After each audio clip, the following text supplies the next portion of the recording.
Hello friends, I am Rahul.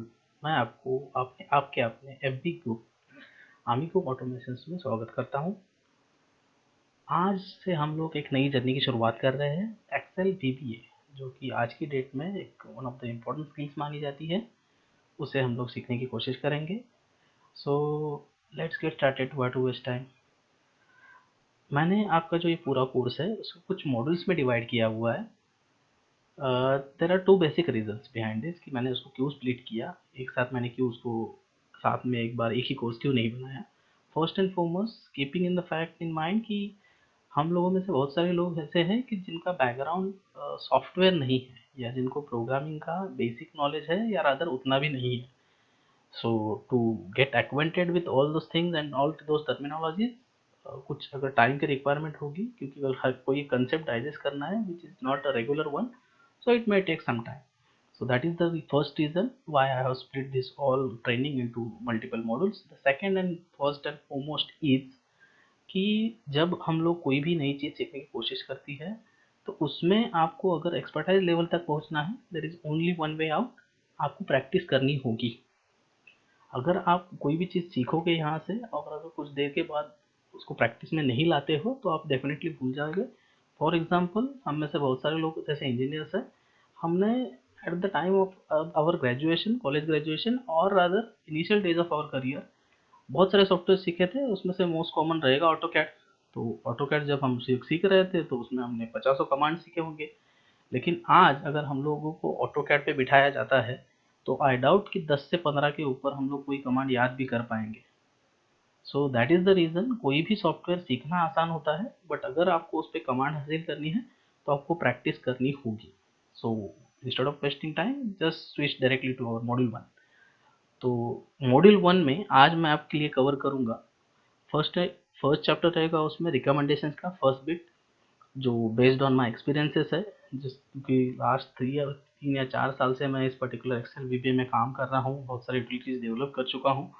तो जो कुछ मैंने सीखा during that course of time, that I want to share with you. Second चीज़ हम लोग कवर करेंगे initial setup to get started, कि क्या क्या सेट करना होता है initially to develop the programs and all those things. Third चीज़ हम लोग कवर करेंगे बेसिक्स और डेफिनेशंस, जो टेक्निकल टर्म्स होती है, बेसिकली वीबीए क्या है and something of that sort. और last but not the least हम लोग कवर करेंगे macro recorder, which is the most useful tool provided by Microsoft Office. So let's get started.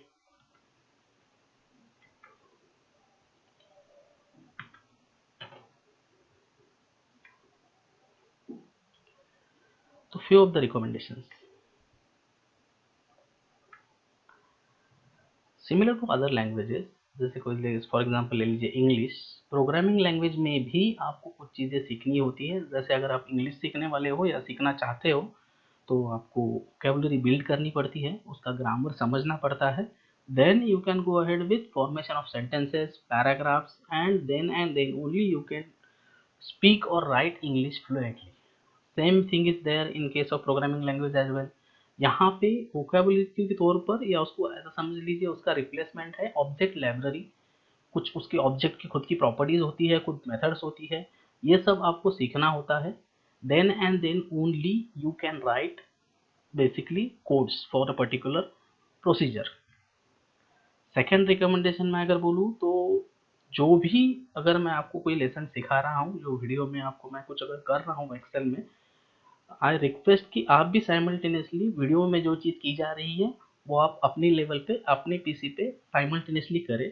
उससे दो चीज़ें होंगी, एक तो आपका अंडरस्टैंडिंग क्लियर हो जाएगा कि वो चीज़ कैसे की जाती है, और दूसरी चीज़ इंपॉर्टेंट है कि अगर उसमें आपको कुछ अगर ऐसी चीज़ आती है जिसका आपको समझ में नहीं आया, in that case you can always revert back by means of this Facebook group। वहाँ पे आप कमेंट कर सकते हो, आपकी अगर कोई क्वेरी है, कोई क्वेश्चन है, so I will revert back.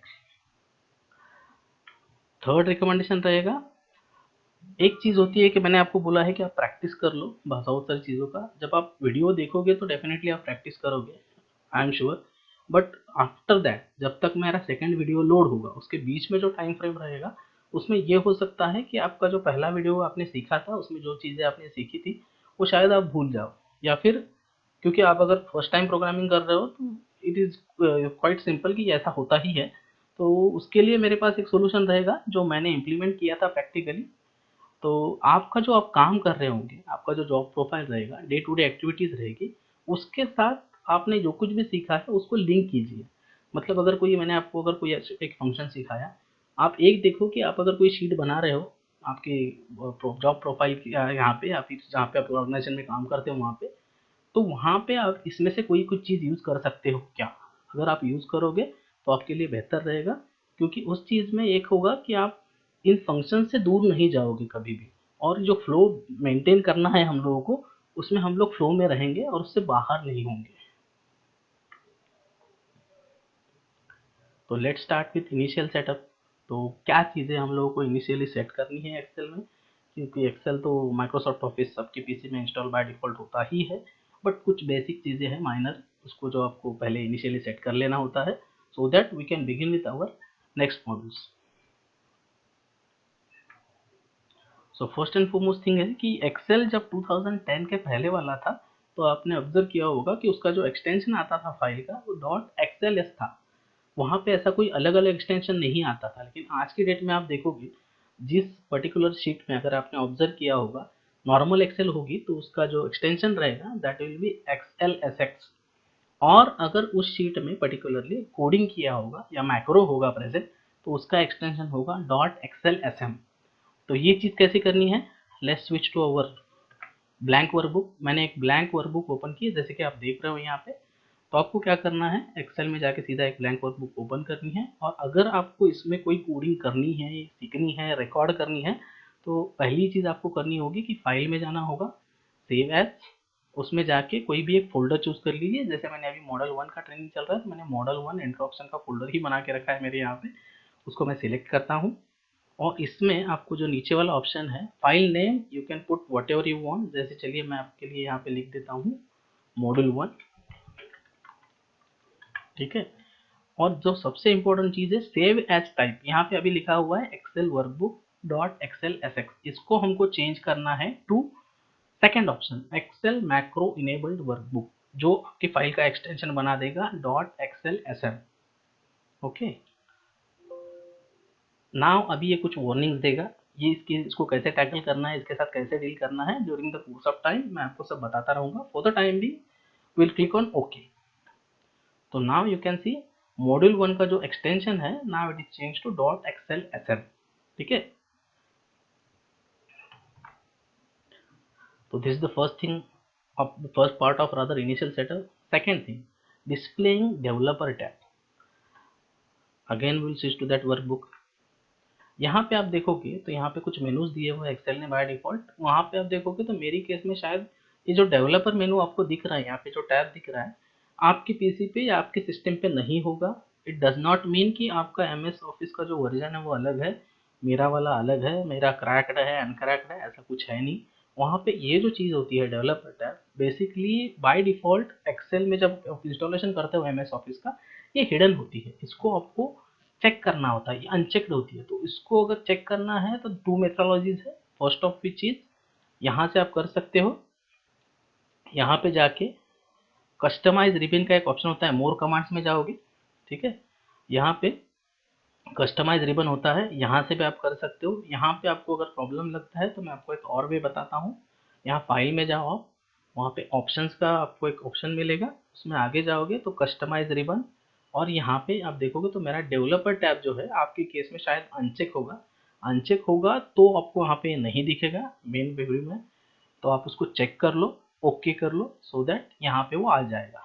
सो हम लोगों ने अभी डेवलपर टैब सेव किया, इसमें क्या चीज़ें आती है, जो भी एक्सेल प्रोग्रामिंग और मैक्रो रिलेटेड चीज़ें हम लोग करेंगे उसके लिए ये अपना डैशबोर्ड है। यहाँ पे जो ऑप्शंस दिए हुए हैं इन्हीं ऑप्शन को यूज़ करके हम लोग जो भी प्रोग्राम करेंगे वो यही से होगा। Now the most important thing कि वीबीए एडिटर को एक्सेस कैसे किया जाए।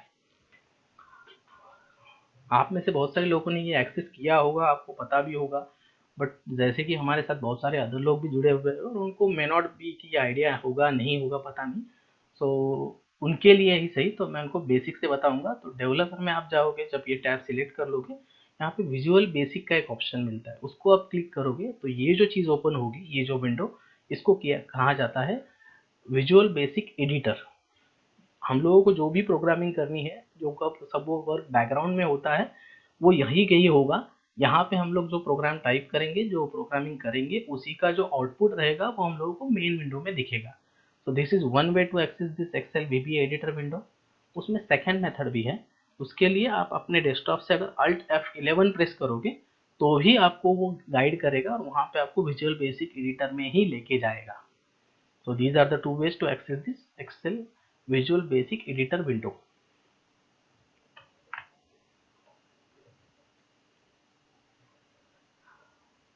Now थोड़ा सा टेक्निकल टर्मिनोलॉजीज देख लेते हैं कि व्हाट इज VBA। तो टेक्निकल टर्म्स में अगर देखा जाए तो VBA stands for Visual Basic for Application and Event Driven Programming language from Microsoft that is now predominantly used with Microsoft Office applications such as MS Excel, MS Word and MS Access। तो आपने यहाँ पे पढ़ा होगा कि इसको लिखा गया है कि event driven programming. Event driven programming मतलब दो टाइप्स की बेसिकली प्रोग्रामिंग लैंग्वेज होती है, एक होती है इवेंट ड्रिवन और दूसरी होती है ऑब्जेक्ट ड्रिवन। तो बहुत सारी टेक्निकलिटीज में जाने की जरूरत नहीं है, for the time Bing it is more than enough कि ये जो चीज़ हम लोग पढ़ रहे हैं वो इवेंट ड्रिवन है, इसके लिए हम लोग काम करेंगे। और एक चीज़ यहाँ पे बताई गई है कि ये जो है माइक्रोसॉफ्ट ऑफिस ने दिया हुआ आपको एक टूल है, जो आप तीन चीज़ों में इस्तेमाल कर सकते हो, तीन बेसिकली एप्लीकेशंस में, एम एस एक्सेल, वर्ड और एक्सेस। हम लोगों का टारगेट रहेगा for the time being will focus on M S Excel only. तो it helps techies to build customized applications and solutions to enhance the capabilities of those applications. The advantage of this facility is that you need not have Visual Basic installed on our PC. However, installing Microsoft Office will implicitly help in achieving the purpose.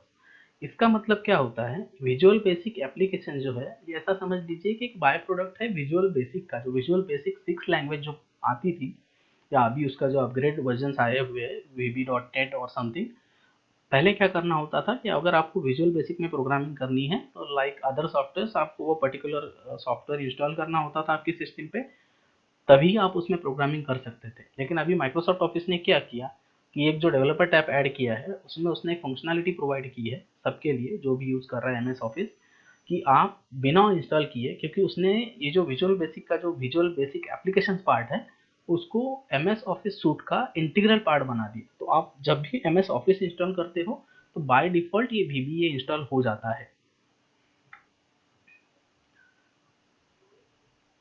इसका जो best advantage है using VBA का, that you can build very powerful tools in MS Excel using linear programming. That is what we are here to learn, कि हर एक चीज़ से यहाँ पे जो हम लोग सीखेंगे उससे पावरफुल टूल्स कैसे बनाया जा सकता है, जो हम लोग डे टू डे लाइफ में यूज कर सकते हैं। That is the best advantage this particular tool is having. Now let us see what are the applications of VBA। Basically इसका यूज क्या है, या समझ लीजिए इसको सीखना क्यों है। You might wonder why to use VBA in Excel as MS Excel itself provides loads of inbuilt functions। ठीक है, ये क्वेश्चन तो आपके दिमाग में भी शायद आया होगा कि एक्सेल में इतने सारे फंक्शन दिए हैं, मैंने आज तक सारे कभी यूज़ भी नहीं किए और ये बंदा मुझे एक्सेल VBA सिखा रहा है। हो सकता है ये क्वेश्चन आया होगा, लेकिन हम लोग आगे पढ़ेंगे। MS Excel provides only basic inbuilt functions. मतलब क्या है कि MS Excel ने जनरलाइज फंक्शंस दिए हुए हैं। जैसे अगर फॉर एग्जांपल लूँ मैं, अगर आप स्ट्रक्चरल इंजीनियरिंग कर रहे हो तो उसने जो फंक्शंस दिए हुए हैं वो जनरल स्ट्रीम्स के फंक्शंस हैं, जो कोई भी स्ट्रीम वाला बंदा यूज कर सकता है। जैसे एवरेज निकालने का काम कॉमर्स वाला भी करता है, इंजीनियरिंग वाला भी करता है, नॉर्मल ग्रेजुएट भी करता है, साइंस वाला भी करता है, स्टैट वाला भी करता है, हर स्ट्रीम का बंदा कर सकता है। लेकिन अगर मुझे एक स्पेसिफिक फंक्शन करना है, जैसे अगर कुछ मुझे कस्टमाइज करना है, फंक्शंस में कुछ अलग चीज़ ऐड करनी है या डिडक्ट करनी है, तो डेवलपर टूल हम लोगों को वो ऑप्शन दे रहा है। ये सब चीज़ें कैसे करनी है, कब कर सकते हैं, उसका लिमिटेशंस क्या है, उसके एडवांटेजेस क्या है, यही सब समझने के लिए हम लोगों को VBA सीखना है। फॉर एग्जाम्पल ले लेते हैं हम लोग कि जनरल स्ट्रीम्स में हम लोग इंटरपोलेशन हमेशा करते हैं वैल्यूज़ का।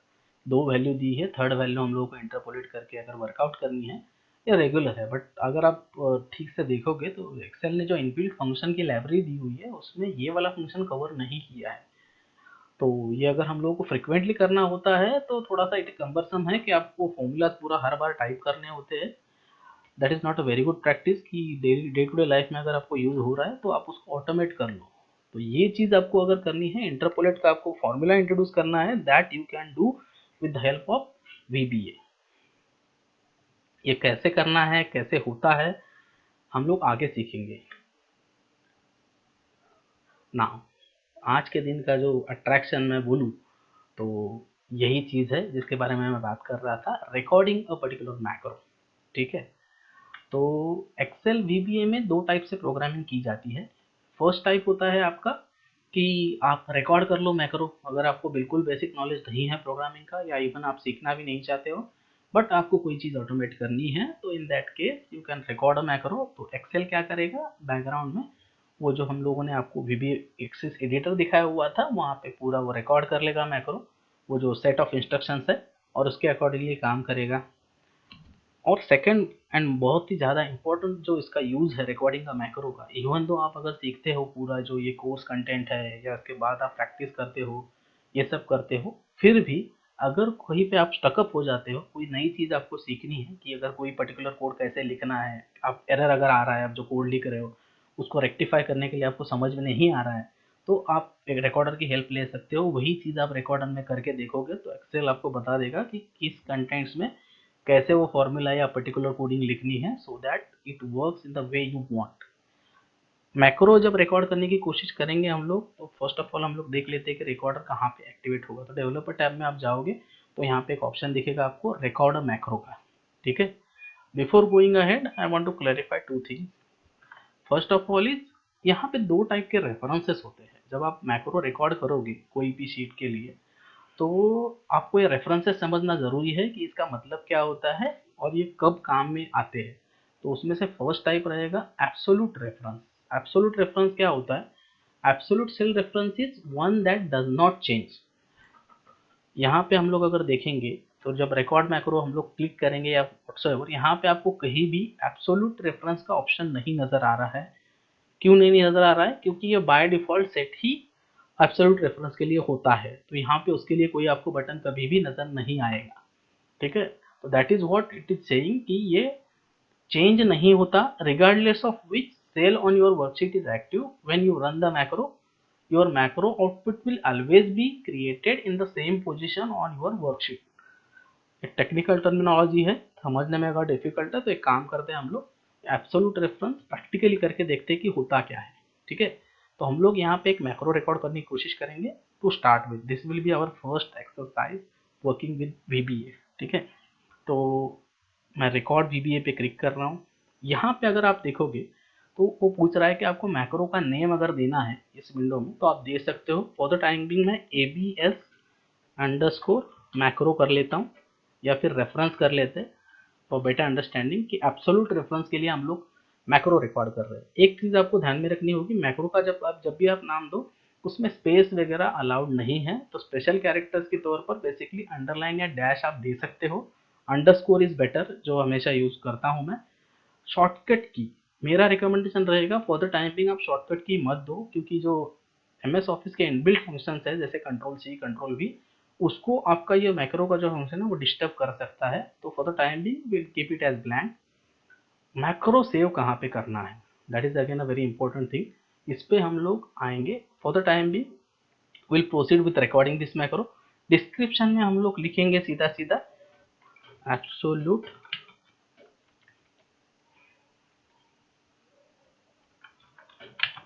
Reference macro. ठीक है, तो नाउ ये मैक्रो रिकॉर्डिंग यहाँ पे दिखा रहा है कि चालू हो चुका है। तो मैं यहाँ पे एक सेल सिलेक्ट करता हूँ, यहाँ पे मेरा मैं नाम लिख देता हूँ। ठीक है, यहाँ पे मैं आगे लिख रहा हूँ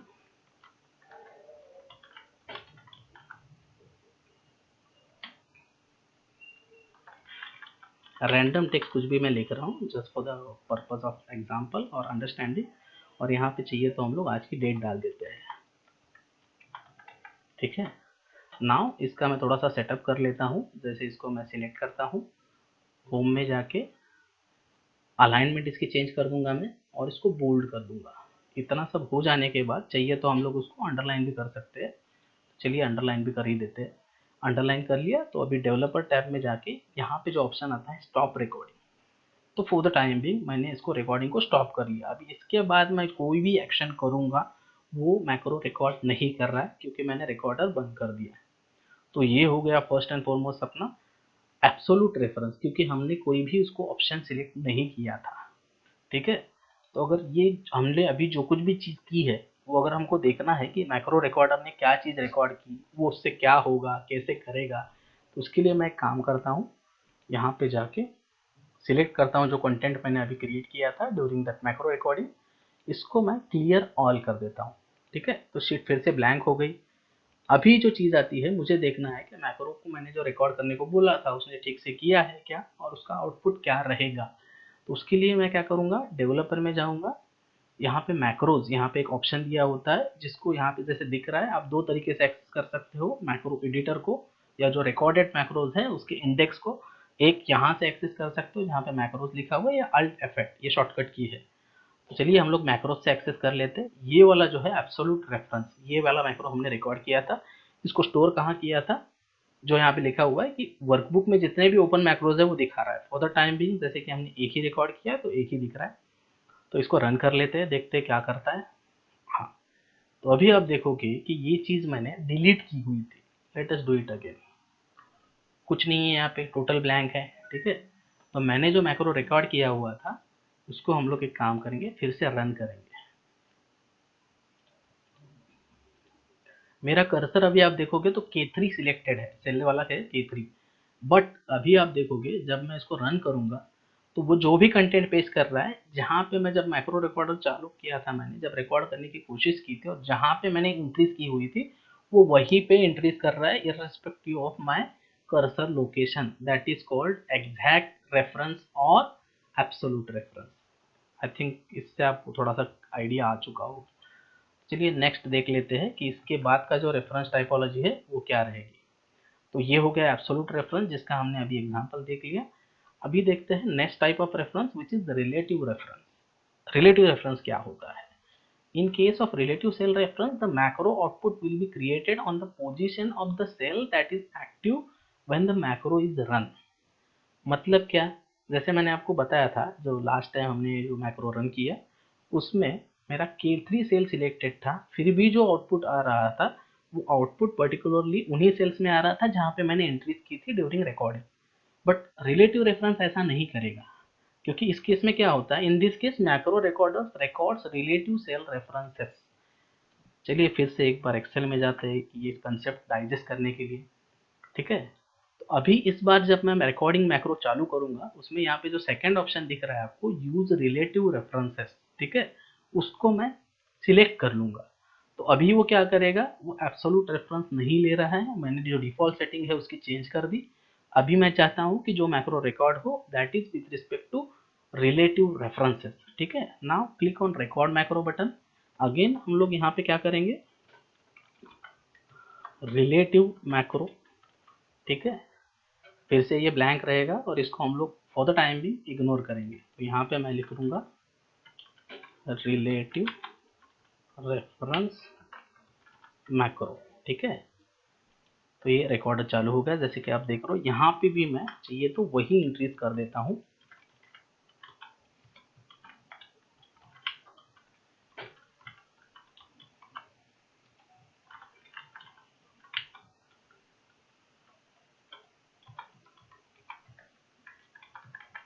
ठीक है, वही सारी एंट्रीज जो मैंने वहाँ की थी यहाँ पे भी वही कर ली। इसको थोड़ा सा सेट करते हैं, इसको सेंट्रल अलाइनमेंट कर देते हैं, इसको भी बोल्ड करेंगे हम लोग। चाहिए तो हम लोग इसको बोल्ड की जगह इटैलिक करते हैं, जस्ट टू रिमेंबर कि हमने क्या किया था। और उसको फिर से अंडरलाइन कर लिया मैंने। तो डेवलपर टैब में जाके मैं अभी रिकॉर्डिंग बंद कर रहा हूँ। तो अगेन इसके बाद की कोई भी एक्शन मैक्रो रिकॉर्ड नहीं करेगा। ठीक है, तो अभी लेट अस अंडरस्टैंड कि जब हमने एब्सोल्यूट किया था तो वो सेल रेफरेंस उसने एग्जैक्ट लिया था। जैसे F3 मेरा सिलेक्टेड था, मैंने एंट्रीज सारी F3 से शुरू हुई थी मेरी और F6 पे ख़त्म हुई थी। तो by default irrespective of cursor position absolute reference की केस में उसने F3 से ही एंट्री की थी। अभी जब बात आती है रिलेटिव रेफरेंसेस की, तो मेरा अभी कोई और अगर सेल सिलेक्टेड रहेगा, जैसे अभी मेरी केस में O6 सिलेक्टेड है, तो O6 सिलेक्टेड की केस में जो एंट्री हमने की हुई है यहाँ पे, इसको मैं चलिए डिलीट कर देता हूँ, जैसे हमने पहले एक्सरसाइज में किया था। क्लियर ऑल कर देते हैं यहाँ से। अभी मेरा सेल सिलेक्टेड है लेटेस्ट से N11, और अभी मैं क्या करूँगा, वो जो मैंने सेकंड जो मैक्रो रिकॉर्ड किया था उसको एक्सेस करने की कोशिश करूँगा। तो डेवलपर में टैब में जाके मैक्रोज में यहाँ पे रिलेटिव मैक्रो, ठीक है, रील मैक्रो, तो इसको मैंने रन किया। आपने देखा होगा कि इस बार उसने क्या किया, मेरी जो कर्सर पोजीशन थी N11, उसी पोजीशन से लेके उसने जो भी मैंने वो कंटेंट या सब कुछ टाइप किया था, जो फॉर्मेटिंग किया हुआ था, उन्हीं सीरीज में वो कर्सर पोजीशन के रिस्पेक्ट में सब चीज़ें कर ली। मतलब पहले जब मैंने मैक्रो रिकॉर्ड करने की कोशिश की थी तो मेरा कर्सर सिलेक्टेड था J3 से लेके J6 तक मैंने कुछ एंट्रीज की हुई थी। तो अभी फॉर द टाइम बिंग जब मेरा कर्सर N11 पे है, उसके आगे 3 रोज वो एंट्री करेगा, और जो भी चीज़ है, मतलब जहाँ पे भी मैं अपना कर्सर रखूँ वहाँ से अगर मैं वो पर्टिकुलर मैक्रो रन करता हूँ तो उसका जो आउटपुट आएगा with respect to the position of cursor आएगा in case of relative references.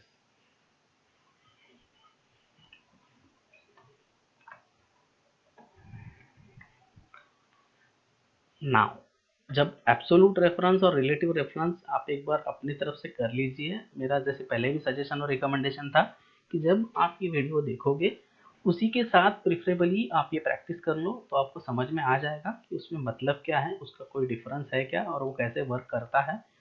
फिर भी अगर आपको कोई डाउट है, कुछ क्वेश्चन है, तो you can always come back to me. आप जो ग्रुप है अपना जहाँ पे मैं वीडियो अपलोड कर रहा हूँ उसके नीचे कमेंट बॉक्स में आप कमेंट कर सकते हो। अगर कुछ क्लैरिटी चाहिए I will definitely guide you. Next चीज़ आती है कि assigning a macro to a button और शेप, इसकी ज़रूरत क्यों होती है। अभी तो चलिए हमने एक ही मैक्रो रिकॉर्ड किया या दो ही छोटे छोटे मैक्रोज रिकॉर्ड किए हुए हैं, तो कोई प्रॉब्लम नहीं है, हम लोग हर बार यहाँ पे जाएंगे, मैक्रोज में जाएंगे, यहाँ से एक्सेस कर लेंगे वो चीज़ और रन कर लेंगे। बट प्रॉब्लम क्या होता है जब आप मल्टीपल मैक्रोज रिकॉर्ड करते हो, या रादर हमें आगे जाके रिकॉर्ड नहीं करेंगे, खुद हम लोग मैक्रोज टाइप करेंगे या खुद बनाएंगे प्रोसीजर्स वगैरह, उस केस में मल्टीपल जो चीज़ें होती है उनको एक्सेस करने के लिए बेटर ऑप्शन होता है कि कुछ सिंप्लीफाइड वर्जन हो। तो एक चीज़ हम लोगों को बाय डिफ़ॉल्ट ये जो MS ऑफिस है वो देता है, जो यहाँ पे आपको मिलेगी कि आप इस पर्टिकुलर मैक्रो को, जैसे यहाँ पे दो मैक्रोज है अभी, एक है ABSRef और दूसरा है रील मैक्रो, ठीक है। तो इन दोनों में से किसी को भी या दोनों को आप बटन को असाइन कर सकते हो। तो बटन कहाँ से क्रिएट होगा, आप इंसर्ट में जाएंगे, यहाँ पे तो जो फॉर्म कंट्रोल्स रहेगा उसमें से जो फर्स्ट ऑप्शन है आप इस पे जाओगे तो बटन फॉर्म कंट्रोल, उस पर आपको जाना है, वहाँ पे क्लिक करना है, और एक यहाँ पे मैं बटन ड्रॉ करता हूँ। इसका साइज एंड शेप आप कभी भी चेंज कर सकते हो, ठीक है। अभी वो पूछेगा आपको कि इसके साथ आपको कौन सा मैक्रो असाइन करना है, ABSRef या रील मैक्रो। तो चलिए फॉर द टाइमिंग मैं ABSRef इसको असाइन कर देता हूँ। तो अभी जो ये बटन बना है इसके साथ हमने एक मैक्रो असाइन किया। तो बटन 1 का मैं अभी for the time Bing right click करके एडिट टेक्स्ट कर लेता हूँ। तो जो मैक्रो का नाम था जो हमने इसके साथ असाइन किया हुआ है वो मैं यहाँ पे डाल देता हूँ, ठीक है। अभी ये चीज़ करेगा क्या, इसके लिए ये समझने के लिए कि असाइन मैक्रो का मतलब क्या होता है, मैं ये चीज़ क्लियर कर देता हूँ यहाँ पे, ठीक है। अभी एक रैंडम सेल सिलेक्टेड है, तो अभी मैं ABSRef पे जैसे ही क्लिक करूँगा तो ABSRef मैक्रो रन होगा, और सिंस वो जो हमने एब्सोल्यूट रेफरेंस के साथ किया हुआ था, तो it will start its output from F3 cell up and its extent will be up to F6 cell. Now second macro, एक चीज़ हो गई कि हमने एक बटन को असाइन कर लिया मैक्रो। दूसरी चीज़, अगर आपको बटन पसंद नहीं है या कुछ अगर हम लोग को कुछ अलग करना है तो यहाँ पे शेप्स में जा सकते हो आप, कोई भी एक रैंडम शेप चूज कर लो। लेटेस्ट से मैंने ये शेप चूज कर लिया, ठीक है। और इसको मैं राइट क्लिक करके एडिट टेक्स्ट कर लेता हूँ, और यहाँ पे अपना जो उसका नाम दिया हुआ था हमने रील मैक्रो, ये डाल देता हूँ, ठीक है। इसको फिर मैं राइट क्लिक करूँगा और यहाँ पे जाके असाइन मैक्रो का आपको ऑप्शन मिलेगा। असाइन मैक्रो में जाके रील मैक्रो जो है इसको मैं असाइन कर दूंगा, ठीक है। ओके, तो अभी जो मैंने सिलेक्ट किया हुआ था बटन को उसको अनसिलेक्ट करता हूँ, कहीं और रैंडम क्लिक करता हूँ। जैसे यहाँ पे मैंने क्लिक कर लिया। अभी जब मैं रील मैक्रो पे क्लिक करूँगा तो वो since this is recorded with relative reference, जिस पोजीशन पे मेरा कर्सर है वहां पे आउटपुट पेस्ट कर देगा। सो आज की टॉपिक में हमने कुछ चीजें कवर की है। जैसे फर्स्ट पार्ट था इंट्रोडक्शन, जिसमें हमने देखा कि टेक्निकल टर्मिनोलॉजीज क्या है, वीबीए क्या होता है, वीबीए का एडिटर कैसे एक्सेस किया जाता है, कौन कौन सी मेथड से एक्सेस हो सकता है वो, और उसके बाद हमने देखा कि जो फर्स्ट एंड फॉरमोस्ट बट सबसे इम्पोर्टेंट टॉपिक था अपना आज की बेसिकली मॉड्यूल में, कि रिकॉर्डिंग मैक्रो कैसे की जाती है, उसमें रिलेटिव रेफरेंस क्या होता है, एब्सोल्यूट रेफरेंस क्या होता है, और जो मैक्रो रिकॉर्ड होता है उसको आप बटन को या पर्टिकुलर शेप को कैसे असाइन कर सकते हैं। चलिए फिर मिलते हैं नेक्स्ट टॉपिक के लिए मॉड्यूल 2 में in next few days. Thank you.